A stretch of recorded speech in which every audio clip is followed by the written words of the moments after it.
আজকে হাদিভাইয়ের বিচারহীনতার 36 দিন আমরা এখনো বিচার পাই নাই। এই অন্তর্বর্তীকালীন সরকার এখন আমাদের ভাই হত্যার বিচার করতে পারে নাই।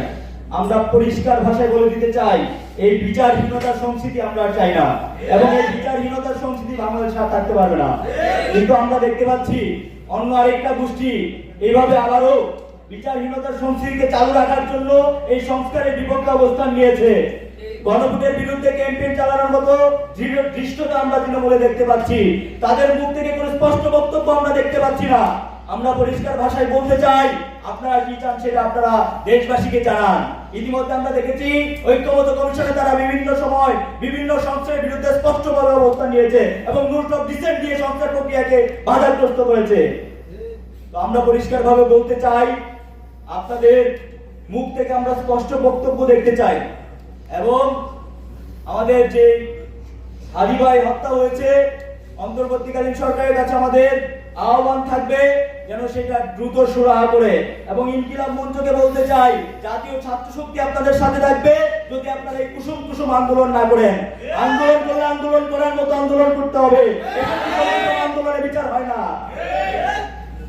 এবং সেই বিচারহীনতার সংস্কৃতি থেকে বের হয়ে আসার জন্য আমাদের গণভোটের হ্যাঁ ক্যাম্পেইনটা অত্যন্ত গুরুত্বপূর্ণ।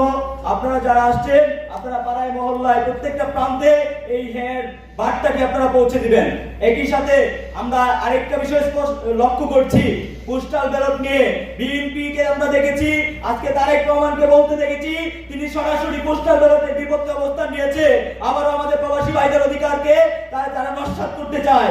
তারা চায় না আমাদের প্রবাসী ভাইরা তাদের অধিকার ফিরে পাক। তারা চায় না এয়ারপোর্টে হয়রানি বন্ধ হোক। তারা চায় না আমাদের প্রবাসী ভাইদের এয়ারপোর্টে যে ভোগান্তিটা হয় সেই ভোগান্তিটা কমুক।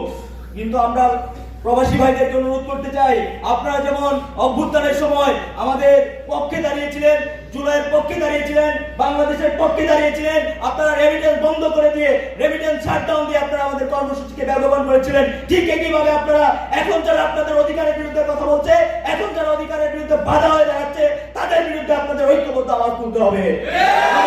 বাংলাদেশের মানুষের এই আপামর জনতার কোনোভাবেই এই জায়গা থেকে পরিত্রাণ পাওয়া সম্ভব নয়। তাই যারা এই দেশের মানুষের বিরুদ্ধে অবস্থান নিবে, যারা আমাদের বাংলাদেশের বিরুদ্ধে অবস্থান নিবে, তাদের বিরুদ্ধে আমাদের স্পষ্ট অবস্থান থাকবে ইনশাআল্লাহ। ইনকিলাব জিন্দাবাদ, জাতীয় ছাত্র শক্তি জিন্দাবাদ।